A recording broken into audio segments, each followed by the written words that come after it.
Hello, my book club gang. We've made it. It's the final chapter of Sheep Pig. We're on chapter 12. And it's called That'll Do. So, let's get to it, the final chapter. Hundreds of thousands of pairs of eyes watched that first dog, but none more keenly than those of Hoggett, Fly and Babe. The car park was a big sloping field overlooking the course, and the farmer had driven the Land Rover to the topmost corner, well away from the other cars. From inside it, the three so different faces watched intently. Conditions, Hoggett could see immediately, were very difficult.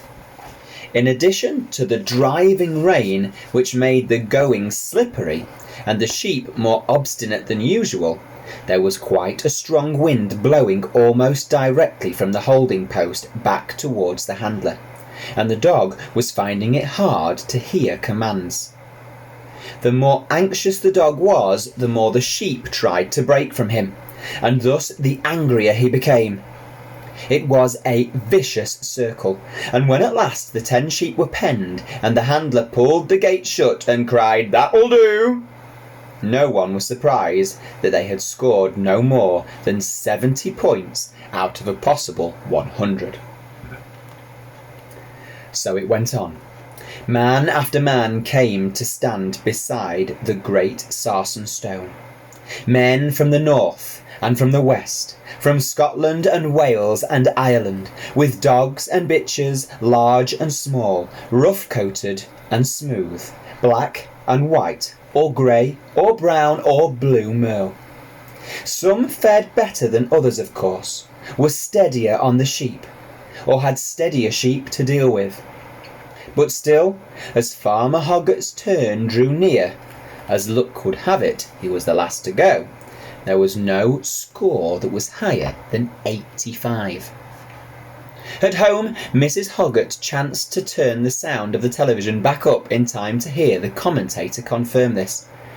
"One more to go," he said, "and the target to beat is 85 points, set by Mr. Jones from Wales and his dog Bryn, a very creditable total considering the appalling weather conditions we have up here today. It's very difficult to see that score being beaten, but here comes the last competitor to try and do just that." And suddenly there appeared on the screen before Mrs. Hoggett's astonished eyes the tall, long, striding figure of her husband, walking out towards the great stone with tubby old Fly at his heels. "This is Mr. Hoggett with Pig," said the commentator. "A bit of a strange name that, but then I must say his dog's rather on the fat side. Ha! Hello? What's this? He's sending the dog back. What on earth? Oh, good heavens, will you look at that?" And as Mrs. Hoggett and hundreds of thousands of other viewers looked, they saw Fly go trotting back towards the car park. And from it, cantering through the never-ending rain, came the long, lean, beautifully clean figure of a large white pig. Straight to Hoggett's side ran Babe and stood like a statue. His great ears fanned, his little eyes fixed upon the distant sheep. At home, Mrs. Hoggett's mouth opened wide, but for once no sound came from it.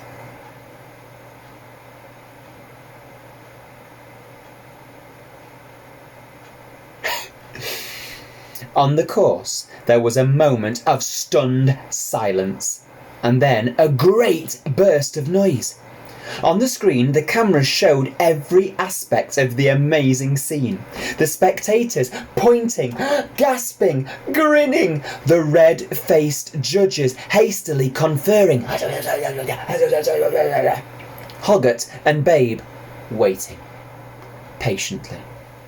And finally, the commentator. "This is really quite ridiculous," he said with a shamefaced smile. "But in the point of fact, there seems to be nothing in the rule book that says that only sheepdogs may compete. So it looks as though the judges are bound to allow Mr. Hoggart to run this, sheep pig, I suppose we'll have to call it. Ha! One look at it and the sheep will disappear into the next county, without a doubt. Still, we might as well end the day with a good old laugh." And indeed, at that moment, a great gale of laughter rose, as Hoggart, receiving a most unwilling nod from the judges, said quietly, "Away to me, pig." And Babe began his outrun to the right. How they roared at the mere sight of him running, though many noticed how fast he went, and at the purely crazy thought of a pig herding sheep, and especially at the way he squealed and squeaked at the top of his voice in foolish excitement, they supposed. But though he was excited, tremendously excited at the thrill of actually competing in the Grand Challenge Sheepdog Trials, Babe was nobody's fool. He was yelling out the password. "I may be ewe, I may be ram, I may be mutton, may be lamb, but on the hoof or on the hook, I bain't so stupid as I look," he hollered as he ran. This was the danger point, before he'd met his sheep. And again he repeated those magic words, shouting above the noise of wind and rain, his eyes fixed on the 10 sheep by the holding post. Their eyes were just as fixed on him, eyes that bulged at the sight of this great strange animal approaching. But they held steady. And now the now distant crowd fell suddenly silent as they saw the pig take up a perfect position behind the sheep, and heard the astonished judges award 10 points for a faultless outrun. Just for luck, in case they hadn't believed their ears, Babe gave the password one final time. "I bain't so stupid as I look," he panted. "And a very good afternoon to you all. And I do apologise for having to ask you to work in this miserable weather. I hope you'll forgive me." At once, as he had hoped, there was a positive babble of voices. "Fancy him knowing the password! What lovely manners! Not like them nasty wolves! What do you want us to do, young master?" Quickly, for he was conscious that time was ticking away, Babe, first asking politely for their attention, outlined the course to them. "And I would be really most awfully grateful," he said, "if you would all bear these points in mind. Keep tightly together, go at a good steady pace, not too fast, but not too slow, and walk exactly through the middle of each of those 3 gates, if you'd be good enough. The moment I enter the shedding ring, would the 4 of you who are wearing collars, and how nice they look by the way, please walk out of it. And then, if you'd all kindly go straight into that final pen over there, I should be really so much obliged." Sorry.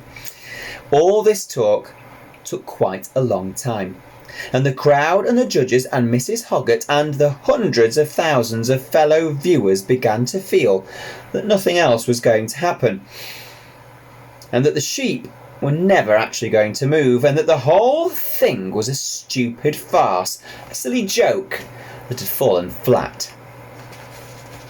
Only Hoggart, standing silent in the rain beside the sarsen stone, had complete confidence in the skills of the sheep pig. And suddenly the miracle began to happen. Marching 2 by 2, as steady as guardsmen on parade, the 10 sheep set off for the fetch gates, Babe a few paces behind them, silent, powerful, confident. And there's a picture of them marching off. Straight as a die they went towards the distant Hoggart, straight between the exact centre of the fetch gates, without a moment's hesitation, without deviating an inch from their unswerving course. Hoggart said nothing, made no sign, and gave no whistle. He didn't move as the sheep rounded him so closely as almost to brush his boots, and, the fetch completed, set off for the drive-away gates. Once again, their pace never changing, looking neither to the left nor to the right, keeping so tight a formation that you could have dropped a big tablecloth over the lot of them. They passed through the precise middle of the drive-away gates, and turned as one animal to face the cross drive gates. It was just the same here.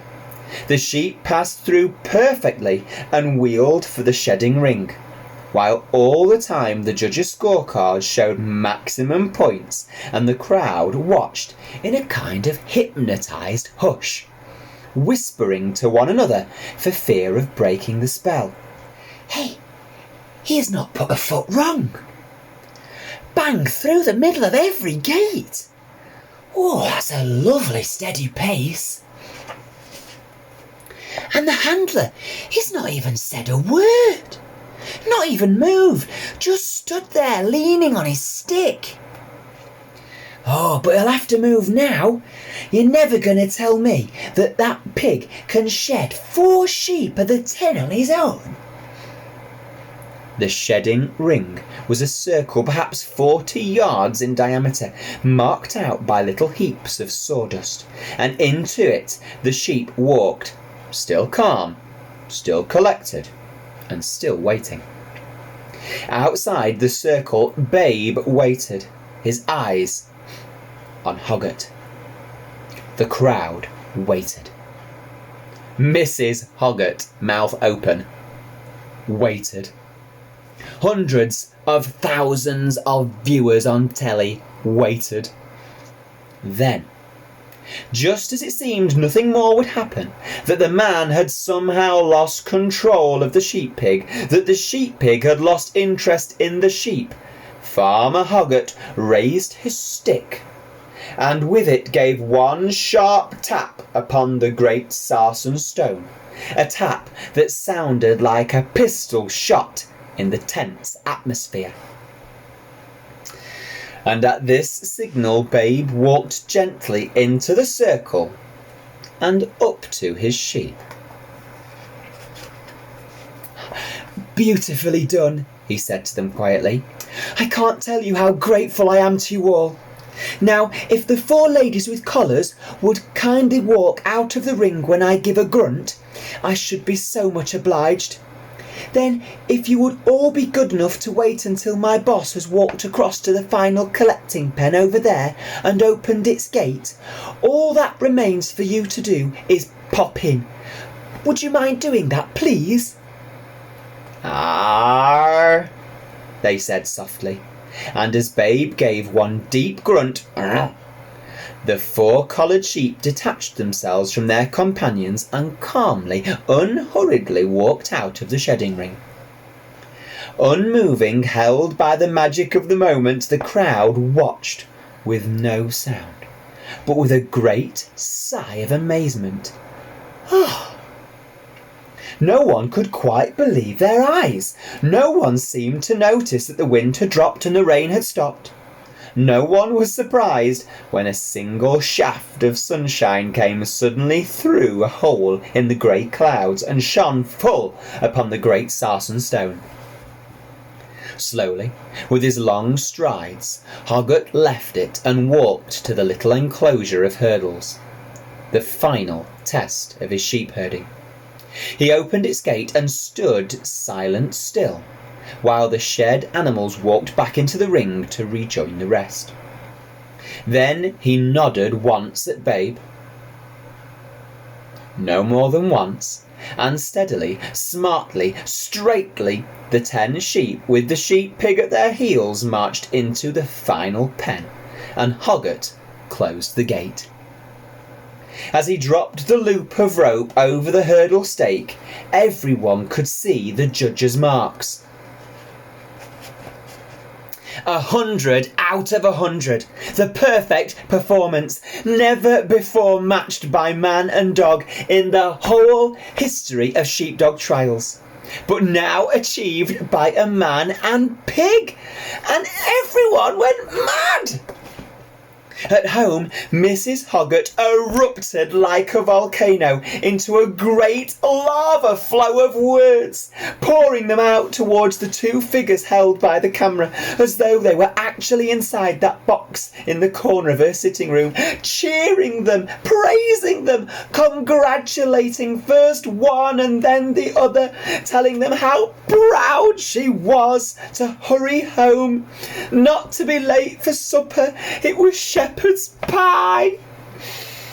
As for the crowd of spectators at the Grand Challenge Sheepdog Trials, they shouted and yelled and waved their arms and jumped about, Yahoo!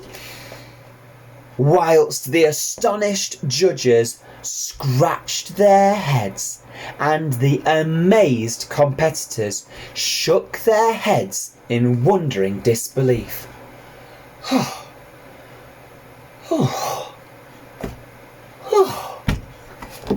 Marvellous, marvellous, bleated the 10-penned sheep. And from the back of an ancient Land Rover at the top of the car park, a tubby old black and white collie, her plumed tail wagging wildly, barked and barked and barked for joy. Ho, ho, ho! In all the hubbub of noise and excitement, 2 figures stood silently side by side. Then Hoggart bent, and gently scratching Babe between the ears, uttered those words every handler always says to his working companion when the job is finally done. Perhaps no one else heard the words, but there was no doubting the truth of them. You ready? Say it with me if you know the words. That'll do, pig, said Farmer Hoggart to his pig. That'll do. The end! The end. We've made it, everybody. Well done. We've made it to the end of Sheep Pig. I really, really hope that you have enjoyed following the story as much as I have enjoyed reading it and putting on those voices for you as well. Which was your favourite character in the story? Would you be interested in then going on to read another Sheep Pig story? Because I can tell you now, if you enjoyed Sheep Pig, there is another book by Dick King-Smith, and there is another movie as well called Babe, Pig in the City. So if this took your fancy, then take a look for that one as well. Thank you so much for joining me through all of these 12 chapters, and well done if you made it all the way to the end of the story. It shows dedication and a bit of resilience, and hopefully a lot of enjoyment. So until next time, folks, thank you for joining me, and I really do hope that you have a brilliant and active and fun 6 weeks holidays, and we'll see you in September when we return. Take care, everybody. Goodbye.